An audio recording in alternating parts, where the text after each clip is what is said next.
Hey everybody, welcome to another episode of Unbreakable with Elle and Kay. Today our topic is bullying. And just before we get started, I just wanted to throw some stats at you guys. 1 out of 4 kids are bullied. 77% of students are bullied mentally, verbally, and physically. Cyberbullying statistics are rapidly approaching similar numbers, with 43% experiencing cyberbullying. Elle, I know that you were bullied a lot in school. So I was just wondering if maybe you would want to start us off on this conversation and let people know what you had been through. Yeah. Yeah, pretty much my whole entire school existence, from the time I walked in the door to the time I left, was nonstop. Deafness was I was such an easy target for so many reasons. Kids are cruel. And being deaf, being different, maturing faster so you have more weight on you or something like that. Or being a little chunkier than, whatever. It didn't matter. I dressed differently because, I grew up in a very conservative Christian background. So that's how we dressed. And, they would pick on me just anything. I mean, I could give you examples of some of the extreme cases. So one of the most extreme ones was when I was in, I believe, 7th or 8th grade. And a bunch of girls in the class above me that I thought were my friends, as well as the girls from my class, all circled around me outside while we were at recess. Yeah, we still had recess. They just started spitting on me. Oh my God. And I know the teacher saw. I know she did. And didn't do anything. There was another time the boys in there was several times, but they would spit in my food in my lunchbox. And they would just stare at me, waiting for me to eat it because, haha. Went without lunch quite a few times just because I was afraid it was contaminated. I wonder if that's where your whole germaphobe kind of thing comes into play. And that's why, even to this day, that's one thing I can't handle is somebody spitting. Like, it just, not just grosses me out, but it triggers. I've been spit on. I was even bullied by a teacher once. Oh my goodness, what happened there? 5th grade. She was a demon, I think. But I can't tell you what exactly happened, but this is what I know. We were in the middle of class, and she's come here. So I came up to the front of the class to her. She tells me to take out my hearing aids and turn around and face the class so that she can talk to them without me hearing. Wow. And she got away with it. She wasn't reprimanded, nothing. It just makes me wonder, because we always tell our kids, if you're being bullied or whatever, you need to tell the authority, you need to tell the teachers. And if they don't do anything, then what do you do? Right. What message does that send either to our kids that they don't matter? Right. And, it wasn't years later, talking to my mother about it. And she's like, I don't understand why you didn't tell me. I said, because I was brought up, you tell your teachers, you tell the authorities, they handle it, And I said, by the time it got so bad, I was starting to believe them. I was a freak. I wasn't good enough. I wasn't smart enough. I was ugly. I was fat. I was contaminated. I was this, that, and the next thing. You start believing it after a while, which I truly feel is a big part of what triggered my chronic fatigue syndrome and my fibromyalgia syndrome. That on top of with, past traumas as well. But that was around the time that I started developing it. What about you? Right. Yeah, because you started having that issue really young. So I was 11 years old when it started. Right.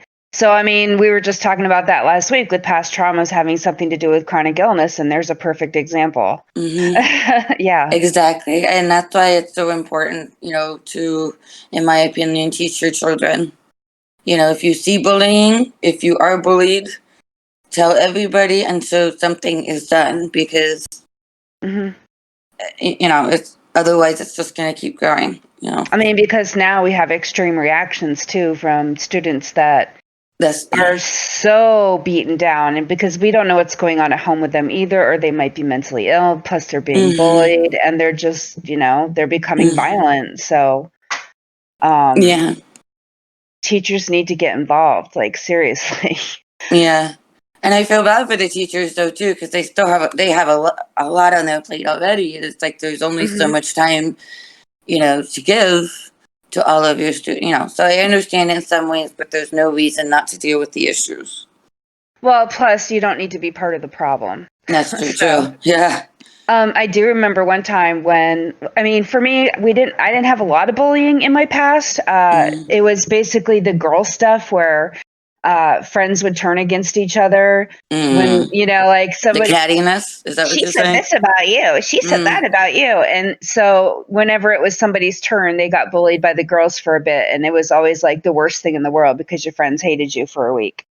But that's not the same. So, but there was one time when I was on the bus, we were coming back from a field trip, and the girls were being particularly bad that day, and they were saying things about my family, and they were saying things about me, and they were being particularly mean. And this teacher, I just remember this teacher sitting in the seat in front of me and just laughing, like laughing along, thinking the whole thing was funny. And I'll never forget that. Like, I don't even remember what they were saying, but I remember the teacher laughing, and that's what imprinted on me. You know what I mean?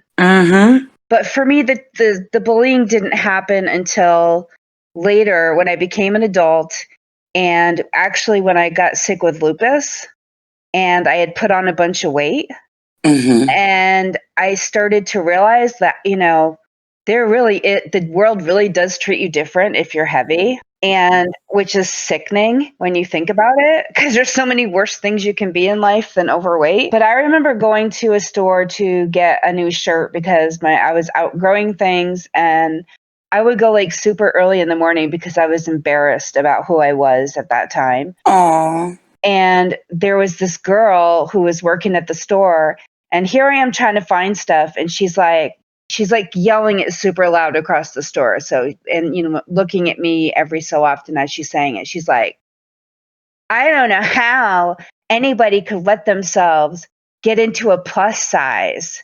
I would kill myself. It's so disgusting, and going on and on and on like that. And I'm just like trying to hold back tears. And like I came home and I told my husband, he's like, why didn't you just like tell her where to go? Like, seriously, oh my God, why didn't you talk to a manager? Why didn't you? And my friends were saying the same thing. Why didn't you do this? Why didn't you do that? And it's like, when you're being bullied, you're frozen. Like, you go into this place where you're frozen. Yeah, now I wish I had done all that stuff. But when it was happening, I was so humiliated.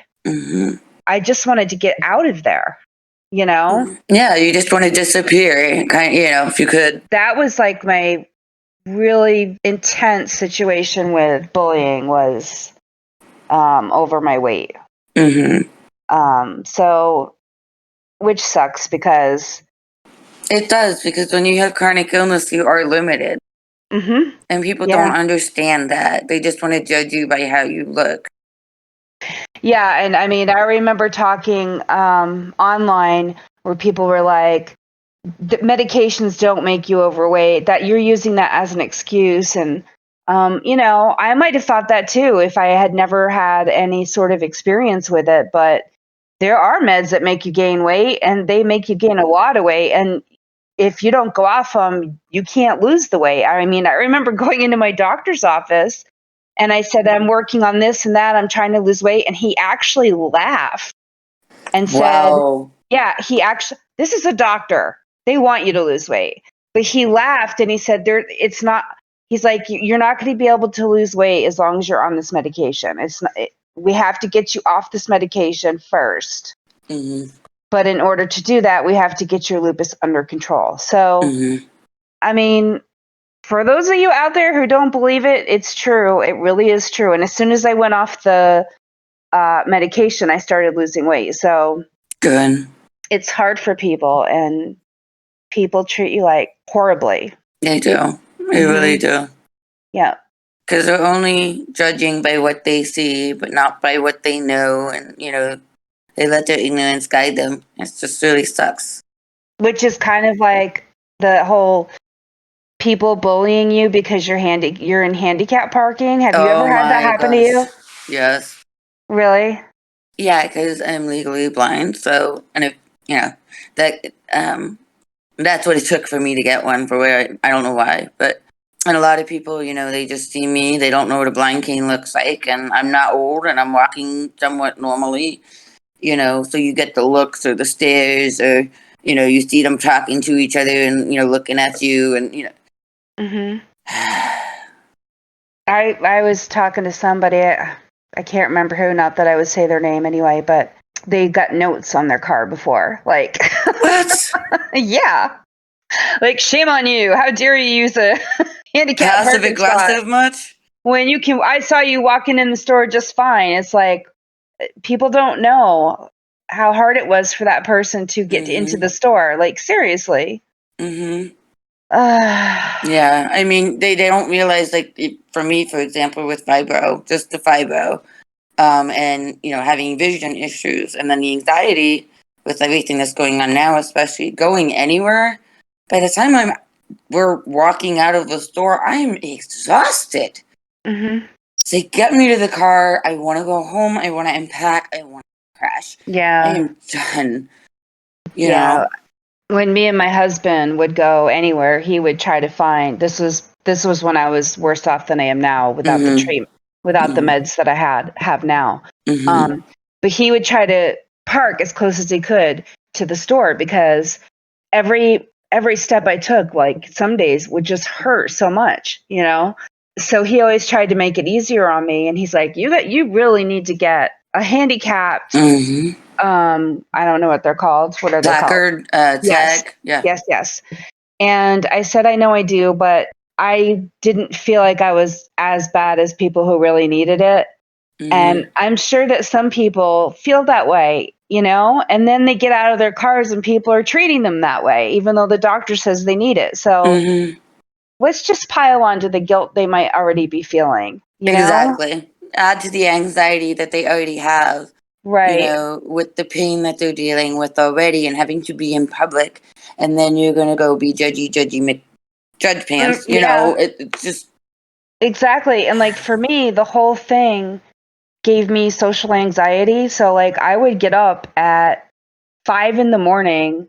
to get ready to go to the store at 6 a.m. so that there was very little people there, because that was the only time I felt like I could actually face it. And my friends were just like, "Are you crazy? Like, why are you Mm-hmm. who goes shopping at 6 a.m?" And I'm like, I do, because There's nobody there. because I have such a difficult time, like just getting there and trusting that people are not going to be horrible towards me. And just the whole social anxiety thing got that bad for me. Mm-hmm. I didn't want to be around people at all. Yeah, I understand. Like, when I was at my higher weight, I was with my ex-husband, and he just was not having any of it. And you need to join, get on a diet. I'll pay for you to do Jenny Craig or whatever you want, but you need to lose weight. And I'm just, I can't. I have to be able to move. I can't. People just don't understand. It doesn't matter who they are. It can be perfect strangers and sometimes the people you love. So. Well, I mean, even if you're not overweight and you have fibromyalgia or something else that gives your body pain and it makes it difficult for you to walk, Mm-hmm. people are total jerks in the stores. Like, they'll get upset with you because you're walking slow. Mm-hmm. Yep. Like, Yeah, it's so irritating. they get really impatient, and it's obvious you're having a hard time. So, Where's people the empathy, people? I know, like, think about other people besides how quickly you have to get to your next place or something. Right. If I'm walking too slow, either go around me or use the next aisle, Don't be an ass. Basically, yes. And I mean, it's hard to trust your environment when there's those type of people. Like, they think they can just run in and run out and do whatever, and they're not accounting for all the other people who are there and what they're dealing with. Mm-hmm. So, yeah, people lack empathy big time, I think. Really? Yeah. I mean, how many people get frustrated with me when I'm out in public just because of my hearing issues? Especially now Right. with the mask, because now Mm-hmm. I can't read people's lips like I normally do when they're talking. So it's a double whammy for me. And so it's a lot easier for people to get frustrated with me just because Mm-hmm. it's like, you can see them roll their eyes. They don't hide it. you know. I know people are getting ruder and ruder, like, especially since COVID. I'm sorry, but you guys out there really need to check yourselves. Yeah. Seriously. Yeah, it's like I don't want to not be able to hear you. I promise you, I am not saying to make your life miserable. And I'm sorry that it's inconvenient for you to have to do all these things, but we've been doing it for a long time. It's been inconvenient for us forever. So get on board. This is what it's like. Exactly. Yeah. Oh, it's like welcome to my life. Hello. Right? Right? Every time we go out, it's, we might catch something that's horrible, and like that's just been the way it's been for us. And we're trying to be understanding that you guys don't necessarily know what that's like. So try to be understanding with us, for real. That's all we're asking is for the same understanding in return. That's all we're asking for. Mm-hmm. Exactly. Yep. Exactly. But for a long time, it did give me like this really low self-esteem. And oh my gosh, me too. yeah. And so it just added to it. Like if you were bullied, I'm sure for you, if you're bullied through school and then all this stuff happens as an adult, and it just keeps lowering and lowering your sense of self, and brings up all these insecurities and stuff. Oh my And gosh, then yes. now you're dealing with depression and anxiety, and now you've got these other things, that you have to deal with and manage on it because it becomes permanent. Like I have permanent anxiety now I have to treat. So Same here. do you feel like that's where it came from in a way? It contributed, definitely. I mean, there's so many things along my life, unfortunately, that has contributed to my anxiety, and but it definitely was a big one. I mean, even, to my CPTSD as well. Right. Because my wall is probably a lot higher than most people's. I don't let a lot of people in because no, Right. um, Right. You don't know what their intentions are. right. That's what you become when you go through that for so many years of your life, because that's the only way you know how to protect yourself. Right. The amount of bullshit you can handle is a lot less than what you could. Yeah, you're less tolerant of people. So it's just, that's just kind of going back to, if you understand me, if you don't, or at least empathetic, something, we're good. Right. Yeah, but if you're not any of those things, it's like my wall's staying up. Yeah. Which I think is sad too, because I do believe in a way that even though we feel like our radars are good, they can be faulty. So sometimes we may be missing out on good people because we're picking up on things that are not necessarily who they are on the inside. So That's true it's too. sad. It's kind of sad. Yeah. Yeah. And the insecurity, oh my gosh, that's always been very persistent in my life, not just through the bullying, but just throughout the whole thing. And then I'm sorry, to add the bullying on top of it, you just took a long time for me to find a sense of self in a good way. What do you think contributed to like handling that and making yourself feel less insecure? A lot of therapy. Yeah. A lot of Yeah. therapy, a lot of work on myself, a lot of realizations, a lot of homework on myself. I mean, it's the only thing you can do. I mean, you just try and be aware of what your thought patterns are, and then you have to try and reroute it if you need to, that no, that's not true. That's maybe what you're thinking and feeling, but it's not true. For me, like that idea that everything you think is not true was like, to me, when I first realized that, it was like mind blowing. it's like, wait a minute, you're right. Like everything I think isn't necessarily true, Right. There's a phrase that they said perception is reality. But I'm like, no, it's not, because your perception doesn't mean that that's what's actually happening. It's true. everybody perceives things differently, and it doesn't necessarily mean that how you're seeing it is right, Mhm. and how you're interpreting it, because you see it from where you are, Mhm. and if you're not in a good place, Mhm. You're not going to be seeing good stuff. You're not going to be hearing good things. right? So for me, like, I had to, in order to get my brain to kind of rethink things in a better way, I had to surround myself with positive things. That's good. I had to, like, in cognitive behavioral therapy is always good for stuff like this, to try to, like, rethink things and retrain your brain. Even if you just say, wait a minute, stop, this is a negative thought, you're doing so much better. Yeah. Yeah. You're calling yourself out, and you're calling bullshit. Like, no, I understand that's how I feel, but that is not reality. And it's okay to feel bad right now, but it's not what's true about myself. So, because we all have those thoughts, and I think some people get stuck in this pattern where they think nobody else feels like I do, which is a lie of depression and a lie of anxiety. It likes to make you think that. Yes. But once we realize that we're not as unique as we think we are in those thoughts, like, a lot of people have those thoughts. It's what you do with those thoughts that makes a difference. That is what makes us different as people. Because I think everybody can have those negative thoughts from time to time. I agree. Yeah. I agree. Lots of therapy. I agree with you. I guess with my long way of getting there. But I mean, that's where you get the tools to do this, Right. Yep. So for the question of the week this week, it is, how do you deal with canceling plans? How do you maintain relationships during these times? That's a good question. I thought so. Do you want to tackle it first? Oh, you want me to go first? I can go first. Go for it. So yeah, for me, like, if I have to cancel the plans, it's kind of like, deflated balloon. Because you put a lot of energy and effort to getting ready. You're excited. You want to be with them. You want to, do all of these things.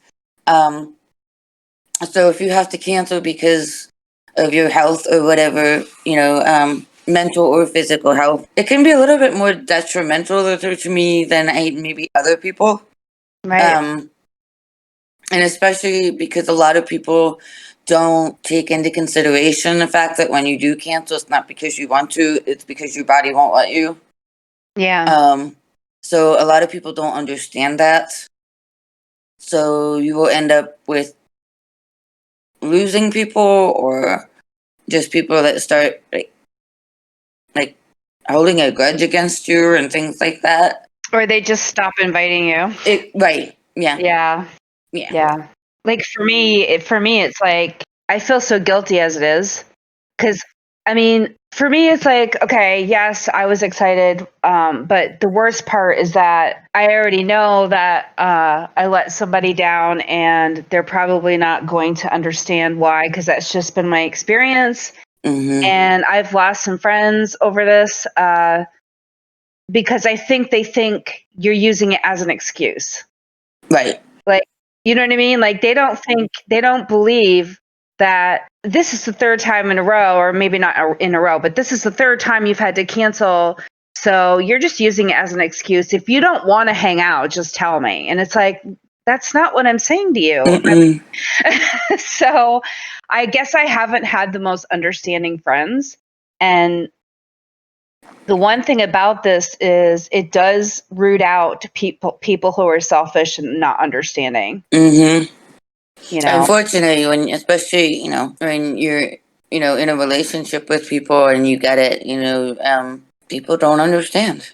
They hit the bricks, and Yeah. that's it. Yeah. I mean, if you're not a person who has a lot of understanding, you're not going to be friends with someone with chronic illness. It's that simple.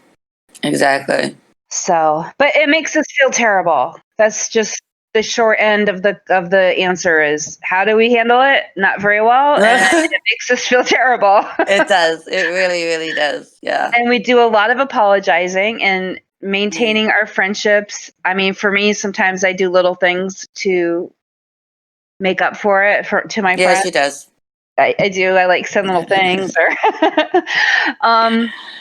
just to let them know that I do care, Mm-hmm. So, yeah. Yeah. So, okay, what's the topic for next week? So I am so excited about this. I'm like, I know I said that before, but no, you guys really, this is like, I'm like bursting. I want to do it right now. It's about pets and how they can relate to like therapy pets, but mostly just also to your well-being as a sick person and being a companion. Mm-hmm. And I'm so excited about this because for those of you who don't know, I do volunteer for an animal shelter. And so I have so much I could say about this. Hopefully I don't bore everybody, but I'm just so excited. I'm excited too because I love my animals as well. Mm-hmm. And I think it'll be really a fun topic. Yeah, We need a I fun know. topic for a change. We've been pretty heavy the last couple weeks. Yeah, so we're gonna lighten up a bit. Yeah, give us all a little moment to breathe and go, okay. PTSD, settle down. Yeah. Okay, so our final thoughts for this week are people who love themselves don't hurt other people. The more we hate ourselves, the more we want others to suffer. So that's something to think about if you're a bully or if you're being bullied. Absolutely true. Very good quote to keep near. I guess that's it for this podcast. So with that, we will say see you next time. And as always, you're not alone. You're not alone. Take care, guys. Everybody. Bye. Be safe. Bye. We hope that you've enjoyed this episode of Unbreakable. If you'd like to connect with us, we've made it easier. We are now a part of Anchor, so you can find us at anchor.fm/unbreakable. There you can find different ways that you can listen, and you can also find links to our social media pages. We're on YouTube, Facebook, Instagram, and Twitter. So there's lots of ways that you can connect with us, ask us your questions that we might use on our podcast, and just say hi. Elle and I would both love to hear from you. Take care.